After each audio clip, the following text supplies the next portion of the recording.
Bienvenue dans le Financia, votre rendez-vous économique quotidien. Voici les titres de l'actualité. De 7,1% en 2007 à 19,7% en 2016. Le taux d'embancarisation en Côte d'Ivoire a plus que doublé en près d'une décennie. Mais pour atteindre leur objectif de 20%, les autorités mènent des campagnes de sensibilisation auprès des populations. Alors que la République démocratique du Congo affichait une augmentation de ses réserves en devises au début de l'année 2018, à fin juillet, ces dernières sont déficitaires de 44,4 millions de dollars. Une situation qui résulte de la hausse des dépenses dans le pays, notamment à l'approche des élections. Et en fin d'édition, nous ferons le point sur l'évolution des marchés boursiers du continent.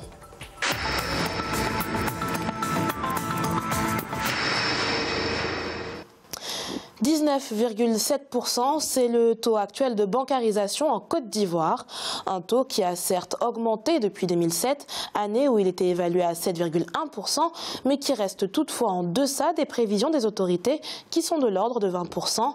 Mais dans un pays où les tontines, système financier informel, restent largement plébiscités, les autorités redoublent d'efforts pour convaincre les populations de se tourner vers la bancarisation. Les détails avec Marcel Farmamaroun. En près d'une décennie, le taux de bancarisation en Côte d'Ivoire a quasiment triplé, passant de 7,1% en 2007 à 19,7% en 2016. Toujours durant cette période, le taux global d'utilisation des services financiers est passé de 13,6% à plus de 48%. Des performances positives, même si, d'après les autorités, ces taux demeurent encore faibles malgré les progrès réalisés en termes d'implantation des établissements de crédit et systèmes financiers décentralisés sur l'étendue du territoire ivoirien. Ça permet de sécuriser ses avoirs dans un premier temps. Deuxièmement, ça permet aux banques d'avoir de la disponibilité de telle sorte que pendant les campagnes d'emprunt que lance l'État, que nous puissions le faire au plan local au lieu de recourir toujours à l'international. Depuis 2015, les autorités ivoiriennes ont instauré des campagnes de sensibilisation visant à promouvoir la bancarisation, surtout en milieu rural. Pour 2018, une campagne s'est tenue le jeudi 23 août à Abidjan. Objectif, convaincre les populations à se tourner davantage vers les systèmes bancaires et par conséquent atteindre un taux de 20% d'ici 2020. À travers les thématiques qui seront abordées, je reste convaincu que les réticences et appréhensions des populations vis-à-vis du secteur bancaire seront levées et que cette action aura un impact positif sur le taux de bancarisation. La Côte d'Ivoire compte actuellement 28 banques et 2 établissements financiers, 691 agences et 975 guichets automatiques. Toujours dans l'actualité ivoirienne, la Banque africaine de développement a accordé un financement de 600 millions de dollars au pays ainsi qu'au Ghana voisin. L'enveloppe a pour but d'aider les deux principaux producteurs mondiaux de cacao à lutter contre la maladie des pousses gonflées, plus communément appelée swollen shoot, qui fait actuellement ravage dans la filière. Rien qu'en Côte d'Ivoire, environ 300 000 hectares ont été atteints par la maladie. Seul remède, arracher les plants infectés. Un remède que le pays compte bien appliquer en abattant plus de 680 000 hectares de cacaoyers, abattage qui sera suivi par la replantation d'arbres dans ces zones. Les perspectives économiques à court terme sont bonnes en République démocratique du Congo. Elles présagent d'une stabilité macroéconomique, une stabilité qui dépend des prix intérieurs et des dépenses relatives au processus électoral. À la fin du mois de juillet, les opérations financières du pays étaient en déficit de 63,6 milliards de francs congolais. Les précisions avec Chakam Boka. 63,6 milliards de francs congolais, c'est le déficit enregistré à la clôture de l'exécution des opérations financières de l'État en juillet en République démocratique du Congo. Quant aux réserves en devises, elles ont connu un déficit de 44,4 millions de dollars. Une situation qui s'explique par la hausse des dépenses, notamment celles relatives au processus électoral. Sur le plan des réserves internationales, nous sommes aujourd'hui à plus ou moins 1,130 milliards, donc plus ou moins un mois, mais il faut faire un effort pour atteindre 3 mois pour être dans le programme de coopération monétaire en Afrique. En ce qui concerne les marchés d'échange, l'on note une stabilité du franc congolais. Malgré des légères fluctuations de la monnaie nationale, le franc congolais ne s'est pas beaucoup détérioré face au dollar américain, comme le précise la Banque centrale du Congo. Je l'ai dit, le taux d'inflation est à 8,7 en annualisé. En cumul, nous sommes à moins de 7%, donc 5,4. Depuis le début de l'année, la monnaie ne s'est pas dépréciée de plus de 2%, parce qu'au parallèle, nous sommes à 1,96, à l'officiel c'est 2,15, donc nous sommes autour de 2%.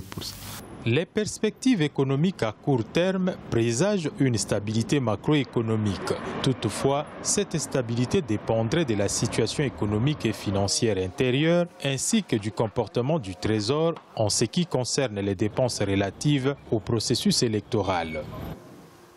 Reprise des activités de pompage pétrolier au Soudan du Sud. Suspendue depuis 2013, la production sur le site pétrolier de Thomas House a repris avec pour objectif quotidien 20 000 barils.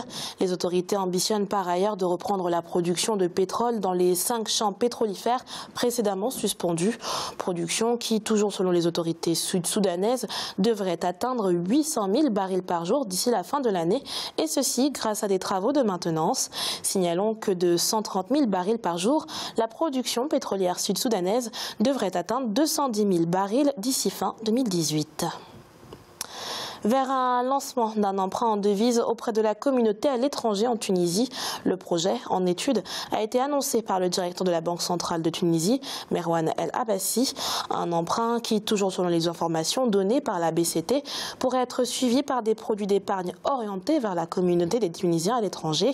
L'annonce intervient alors que le pays connaît ces derniers mois une baisse significative de ses réserves en devises, alors qu'au début du mois d'août 2017, ces réserves ne couvraient que 92 jours d'importation.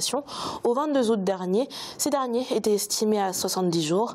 Un signal alarmant auquel l'emprunt en devise auprès des Tunisiens de l'étranger pourrait répondre. Écoutons à ce propos Monsef Chekrourou, économiste.